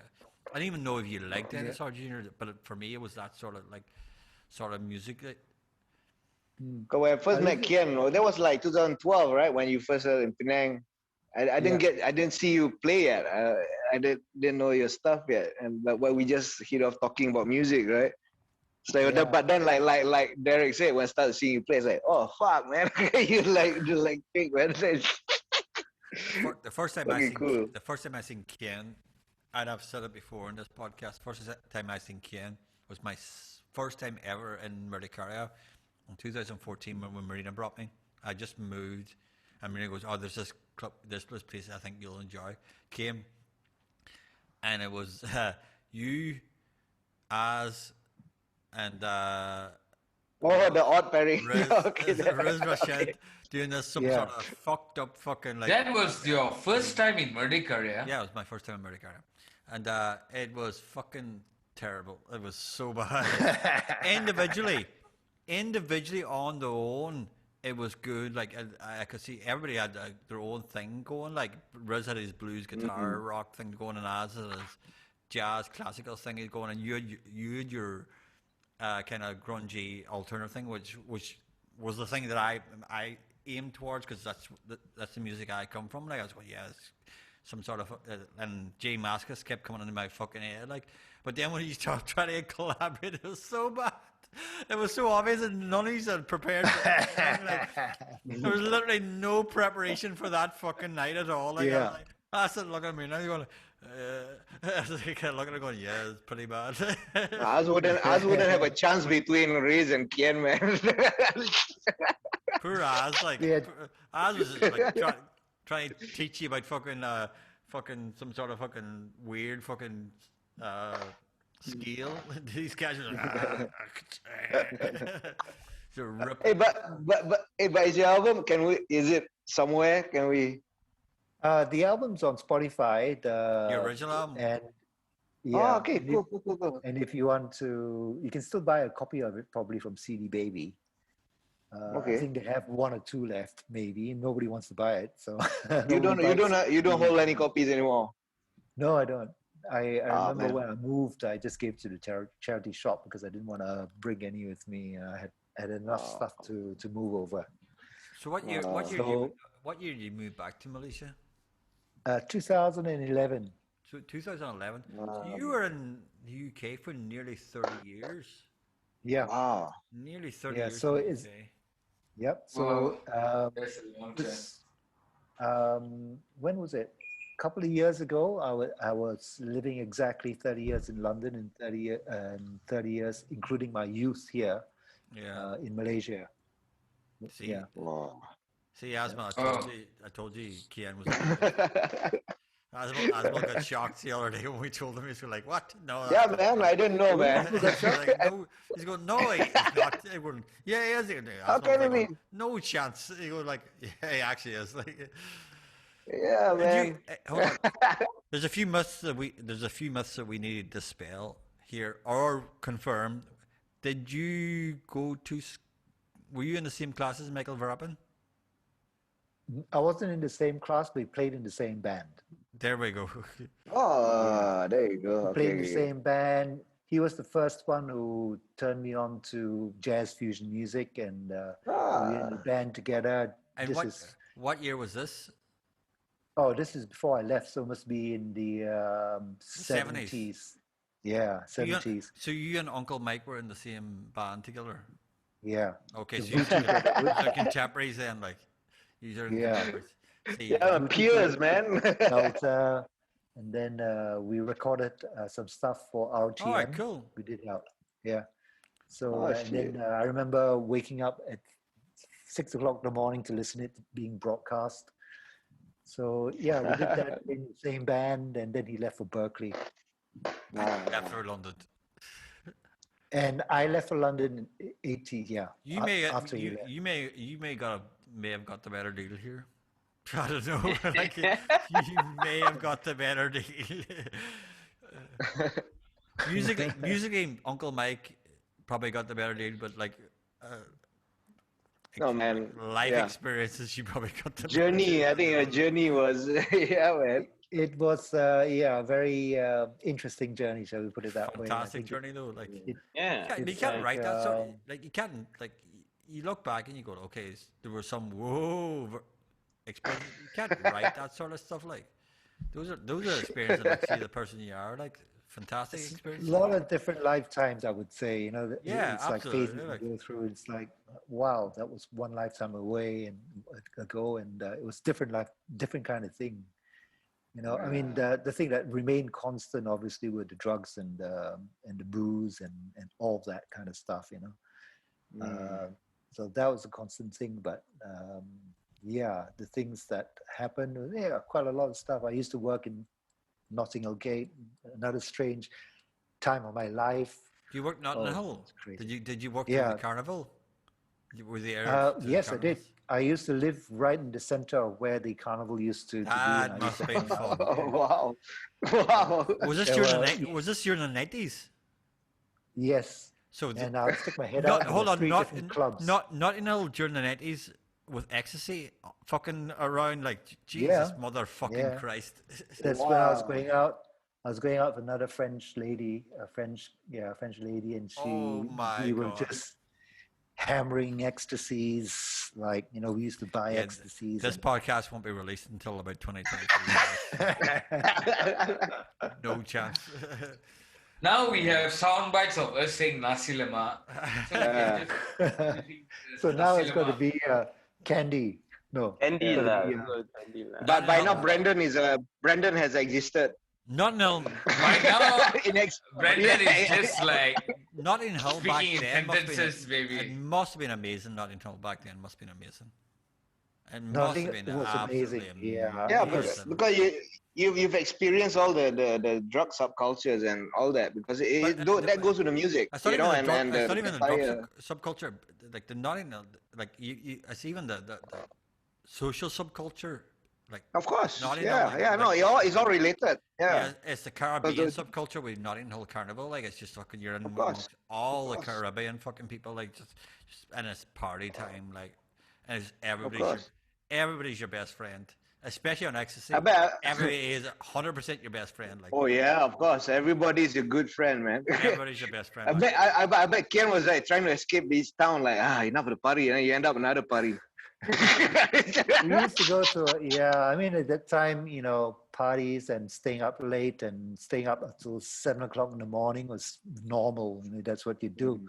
I used to work in a private members club bar in Fifth Street too, and my French friend would say, okay, it's coming up to 1 o'clock, shall we get our drinks?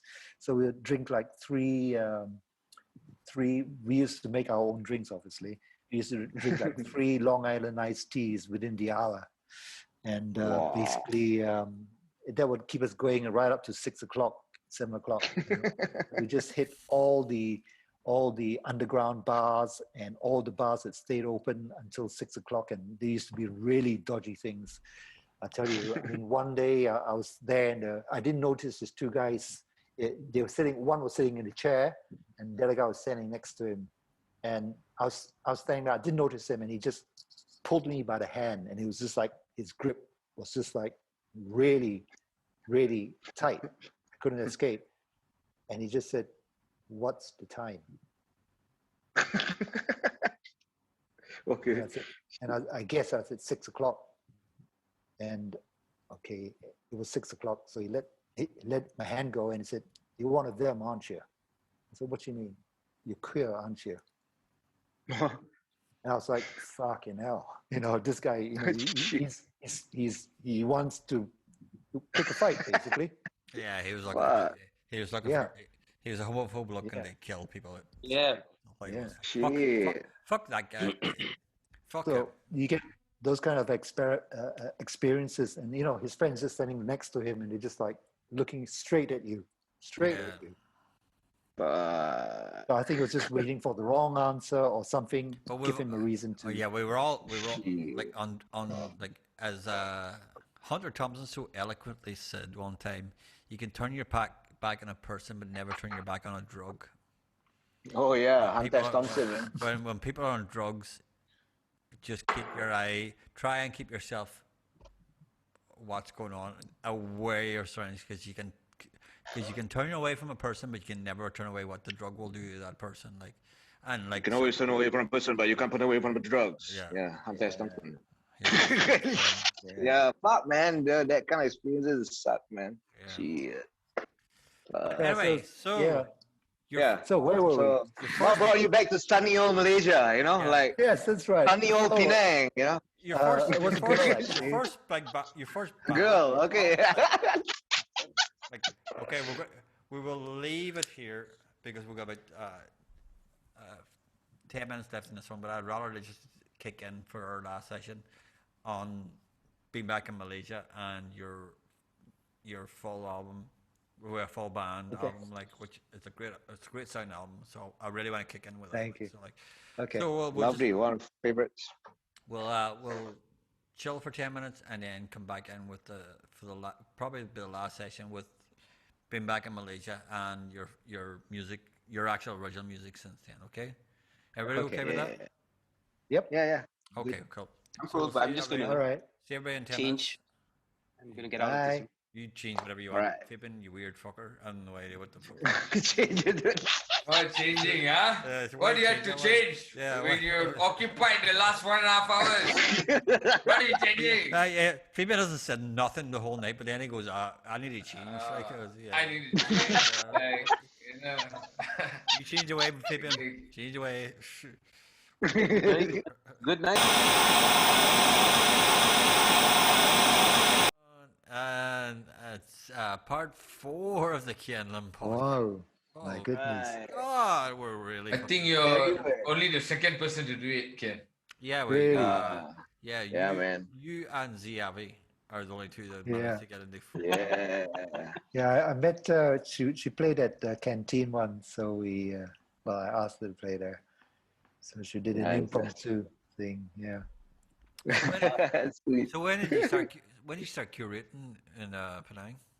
Well, basically, I got back 2011, yeah, and I was playing weddings at the time because that's how I earned my money. So I was playing weddings, and my friend said, "Oh, I know this person in Penang who's looking for somebody to, organize gigs and stuff." And he said, she asked me, but I don't want to do it. But I told her that I know somebody who can do it because I used to organize open mics and do stuff in London as well. Yeah. So he said, come over to Penang and meet her, chat and see how you get along. So went to Penang, met her, and we got along great. And a couple of months later, he said, oh, so when are you going to start working? So that's how I went up. And one of our first gigs was with Isaac Entry. And it was a different thing altogether. We had different sound system, different thing. It was this acoustic vibe. That's how I started working in China House. Penang, in China House. And so I was thrown into the deep end, didn't know anybody, didn't know any musicians, didn't know anybody. So I just got one musician. I just asked, do you know somebody? And you know somebody? And say, yeah, this. Who was that's how I, when you started there? Who was your go-to person? Because you've always got when you're running gigs, you've always got a go-to person who can help you ensure that things run smooth. And you can book. for that, actually, there wasn't one person. It was just, who did I know? I think I was past the name of Jerome. I think he was one of the first people I met, which was a jazz pianist. And I got him, and then I got Leonard's number. And then I got from Leonard, I needed this, and I just asked around, and I got the soundmaker's name come up, and it was a different kind of scene and stuff. So I was just looking for people that could play there and just fill up the gig. So I just took anybody because I didn't really know anybody. So anybody could do it, I booked all the bands there, and then as started to get to know more people, and that's how I did it. I just asked if they knew somebody who could do it.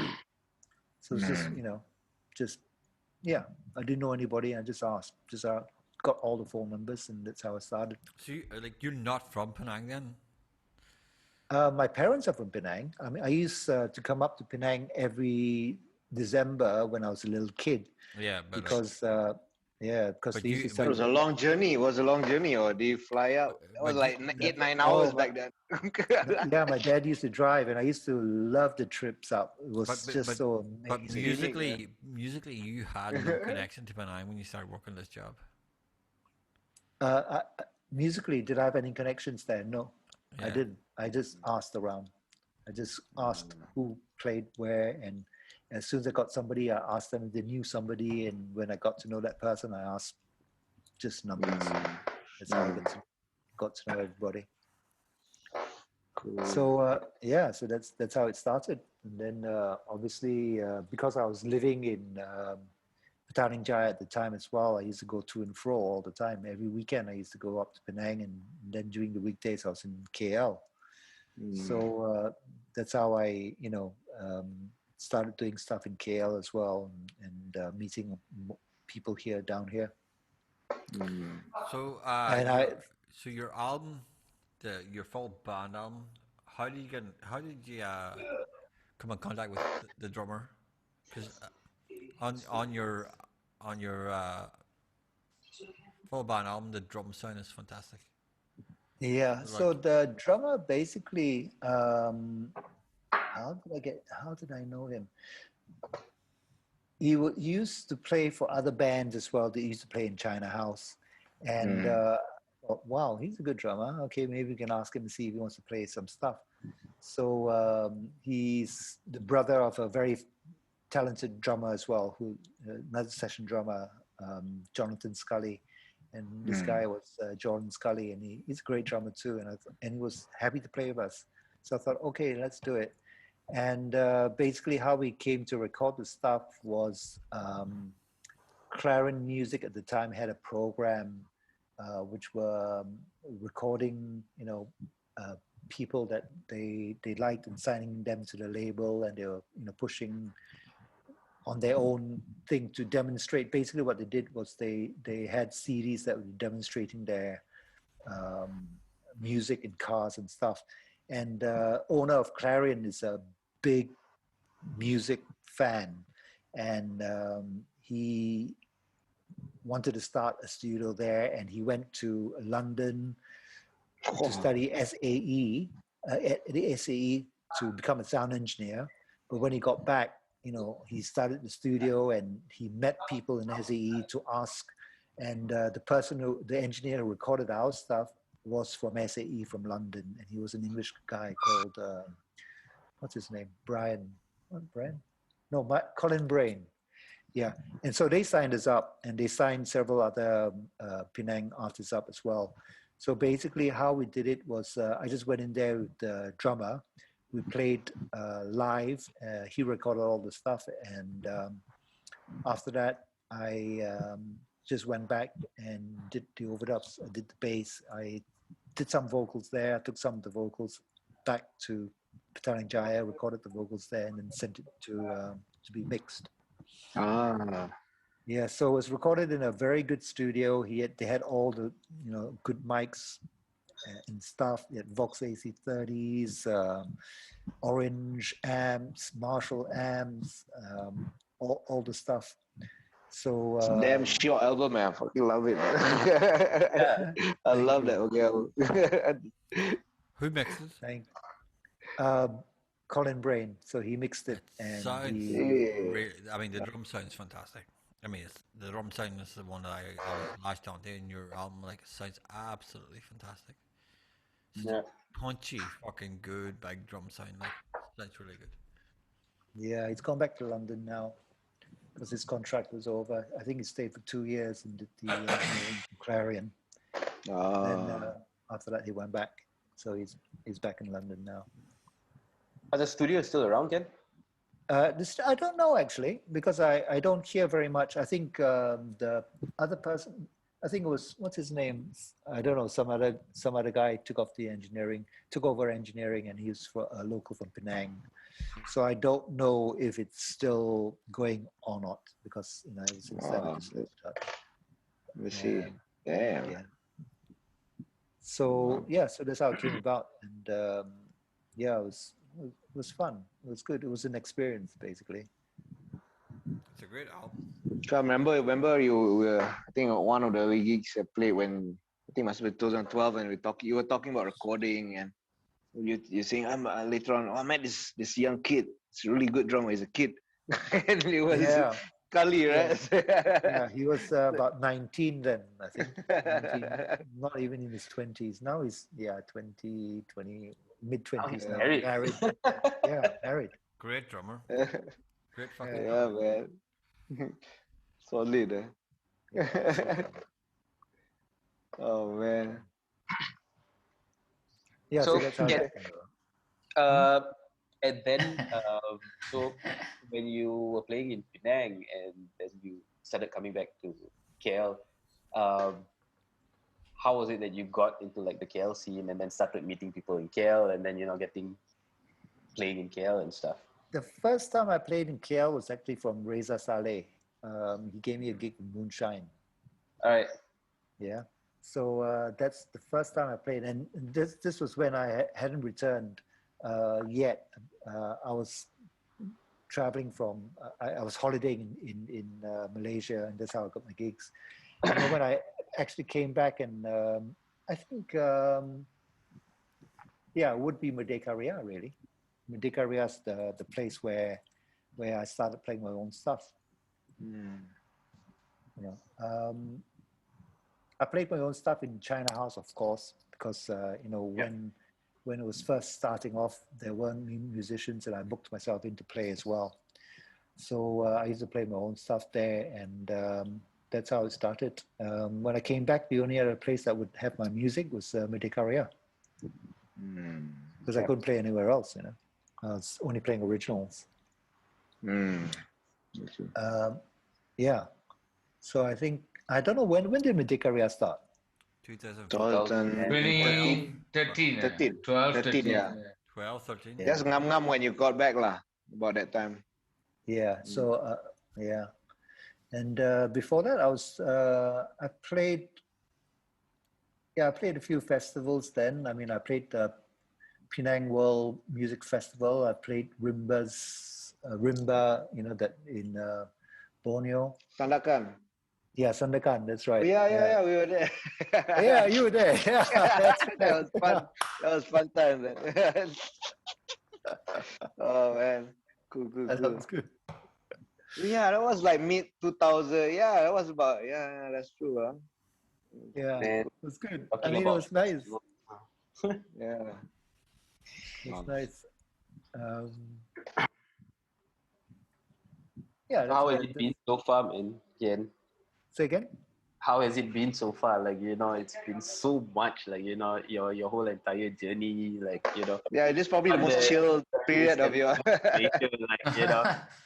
Now I'm very excited and very excited about different things, because for me now, I think the focus has changed. Now I'm actually enjoying music, because it's no longer a question of me making money from music, because it's very, and although I don't say that I don't want to make money from music, I'm exploring different things like doing, sessions live and stuff. But the stuff I'm doing on YouTube, for me, it's quite enjoyable, because I have to do something every week. So I have to think of content. And I decided that every week I will try to sing a song. So basically, it keeps me on my toes. And since my son was born, I've been singing to him.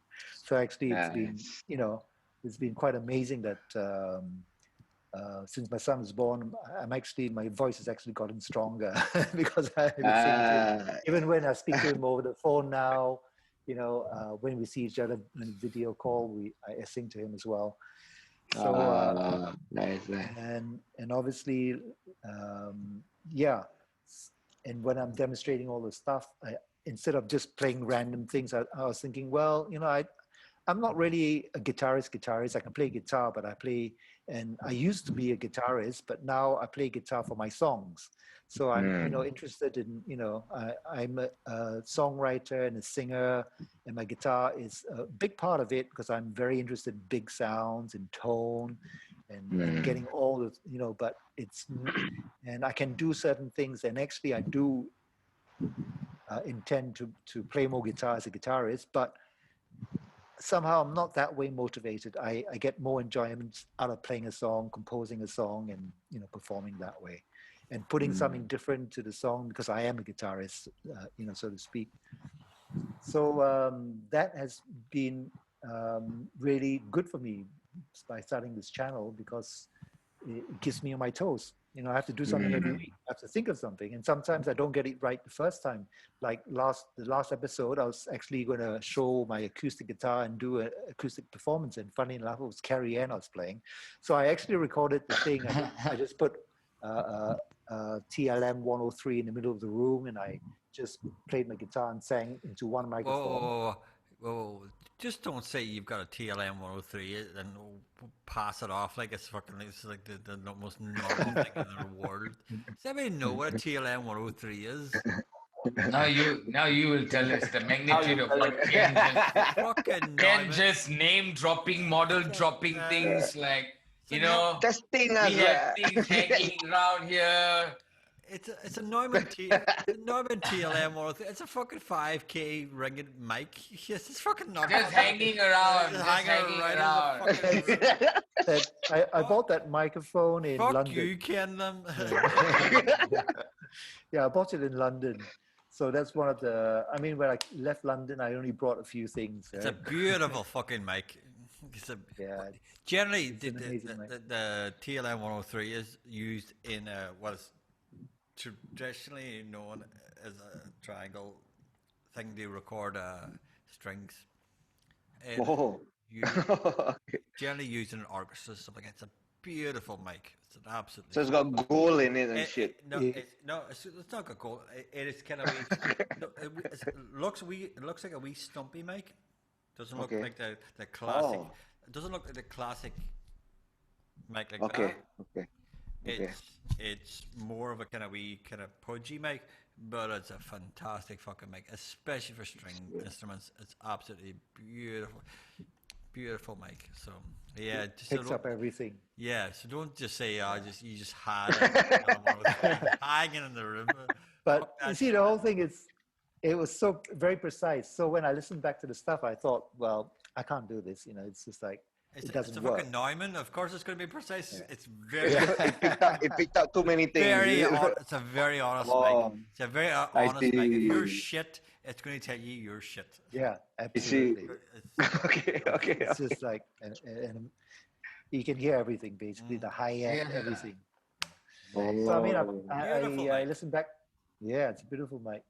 So I use it for acoustic guitar more than anything else now. And basically, it's like some things don't work, so I have to re-record and think of different ideas on the thing. So I've already performed one song. There's already, me performing, and I enjoyed that, but I didn't think it worked. So I tried to try another song, and so it keeps me on my toes doing the stuff. And obviously, my other interest is photography as well. Okay, so Ken, and we'll come to the end of the podcast. So for the last minute of the podcast, we usually give the host or the guest 1 minute just to say what they've got coming up. So this is your 1 minute to promote your music, your photography, whatever it is what you want to put. Okay. So well, basically, okay. What's coming give up? us your Instagram, give us your Facebooks, give us all now. So wow. Okay. So I mean, Facebook basically is facebook.com Kien Lim Music. My Instagram is Kien Lim Music as well. And then my photography is Kien Lim X. It's like Kien Lim with an X on the top. That's Instagram and Facebook. I've got a shop on Etsy called Kien X. That's KIENX. And what's coming up is I intend doing plug-in and play, more plug-in and play videos for YouTube. And with those recordings, I'm also going to master them and put them on Spotify. Cool. So, you can listen to it there. I'm also going to start a photography channel. Like I say, it's going to be... Do you have a name for the photography instead channel of- yet? Yeah, which for me, it's not going to be like I'm an expert. It's going to be like I'm a newbie. So basically, if there are any newbies come along with me on this journey, then come along. Cool. And that one as well, we probably called Kien Limex because that's my photography thing. And of course, sessions live. I'm going to start doing that as well. So that's all in the pipeline for the moment. And I've got a few other things which I won't say now because I don't want to jinx them. Okay. Fantastic. Okay, Kien Lim, Cool. thank you so much for being our guest in the Waiting Room podcast. This is our Fantastic, man. 25th Thank you. episode. This is Yes. our fucking, this is our, I don't know what the 25th Our quarter podcast, century quarter episode. century podcast. But anyway, Having Ken was apt. lah. Yes, yes. and this podcast won't be released until 2023 anyway, so we'll so we'll send it to you when Okay. Next week, the title of this will be Nasi Lemak Yeah, KFC. they're fucking Kien Lim podcast. I thank you.